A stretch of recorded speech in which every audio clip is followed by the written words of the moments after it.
Indonesia merupakan negara yang disebut sebagai mega diverse country karena memiliki hutan terluas dengan keanekaragaman hayati terkaya di dunia. Tetapi, sejak tahun 2010 sampai dengan 2015, Indonesia menempati urutan kedua tertinggi kehilangan luas hutannya, yaitu mencapai 684.000 hektar tiap tahunnya.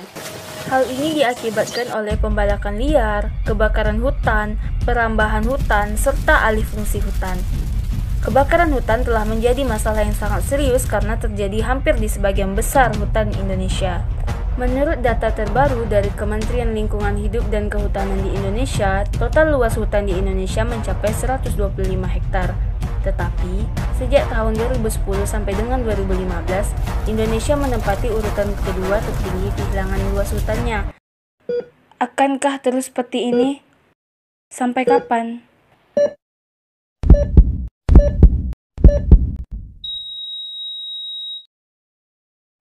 Kebakaran hutan yang terjadi pun memberikan dampak yang begitu serius untuk kita semua, seperti hilangnya kemampuan hutan untuk menyerap dan menyimpan air hujan, sehingga hal ini dapat menyebabkan timbulnya banjir. Kemudian berkurangnya jumlah spesies flora dan fauna yang ada di hutan, bahkan dapat menyebabkan terancam punahnya berbagai spesies flora dan fauna akibat kebakaran hutan ini. Serta kebakaran hutan juga dapat menyebabkan timbulnya kabut asap, di mana hal ini dapat mengancam keselamatan jiwa manusia serta kesehatan kita. Masih belum sadarkah kita? Sampai kapan? Apa itu karhutla? Kebakaran hutan dan lahan atau yang biasa kita singkat dengan karhutla merupakan suatu peristiwa kejadian yang disengaja ataupun tidak disengaja ataupun terdapat faktor-faktor lain sehingga menyebabkan hutan dan lahan tersebut dilahap oleh si jago merah. Hal ini sering terjadi di Indonesia, khususnya pada daerah Sumatera dan Kalimantan. Mengapa demikian? Hal ini dapat terjadi karena wilayah Sumatera dan Kalimantan merupakan wilayah yang banyak terdapat lahan gambut, sehingga untuk potensi kebakaran hutan dan lahan itu menjadi semakin besar.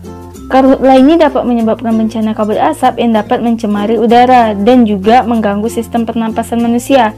Bahkan kerap membuat beberapa negara tetangga ikut merasakan dampak yang ditimbulkan akibat karhutla ini. Dan tentunya pasti masih banyak pertanyaan-pertanyaan yang timbul di benak pemikiran masyarakat Indonesia, apalagi terkhusus bagi masyarakat yang terkena, terpapar, terdampak akibat dari karhutla ini sendiri. Seperti, apakah pemerintah sudah menangani kasus ini? Apakah pemerintah hanya diam saja? Apakah pemerintah telah membuat kebijakan akan hal ini?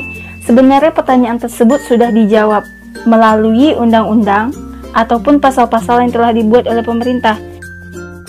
Nah, dilansir dari laman Tribun Kaltim, Rabu 6 Maret 2019, terdapat 3 undang-undang yang bisa dijeratkan kepada pelaku pembakaran hutan dan lahan, seperti Undang-Undang Nomor 41 Tahun 1999 tentang kehutanan, kemudian ada Undang-Undang Nomor 18 Tahun 2004 tentang perkebunan, dan yang terakhir Undang-Undang Nomor 32 Tahun 2019 tentang perlindungan dan pengelolaan lingkungan hidup.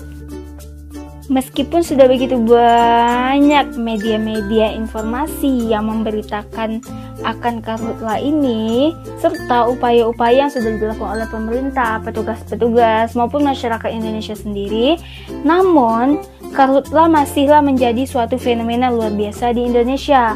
Nah, tentunya kita sebagai warga negara Indonesia nggak mau dong jika fenomena ini menjadi fenomena luar biasa yang terus berlanjut di Indonesia. Dan juga pastinya kita nggak mau dong kalau negara kita dicap sebagai negara dengan potensi karhutla terbesar di dunia. Maka dari itu, kita sebagai warga negara Indonesia, bukan hanya pemerintah, petugas, ataupun pejabat, harus bersama-sama melakukan penanganan dan pencegahan karhutla di Indonesia ini. Maka sebelumnya kita harus mengetahui juga apa saja faktor dan penyebab terjadi karhutla di Indonesia ini. Ada beberapa faktor yang menyebabkan kebakaran hutan dan lahan. Yang pertama yaitu faktor alami. Faktor alami yaitu dapat terjadi akibat iklim, seperti iklim yang lebih kering, contohnya musim kemarau.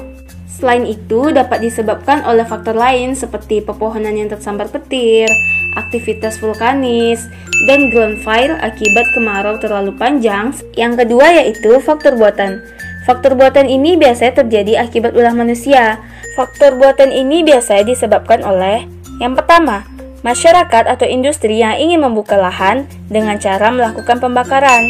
Hal ini biasanya terjadi pada suatu perusahaan yang ingin membuka lahan dengan modal sedikit, jadi mereka tidak perlu untuk menyewa alat-alat berat untuk melakukan penebangan hutan yang memerlukan waktu yang sangat lama.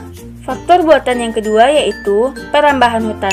Hal ini terjadi akibat kebutuhan hidup masyarakat yang meningkat dan menambahnya jumlah keluarga. Nah, hal inilah yang menuntut masyarakat untuk menambah luas lahan garapannya.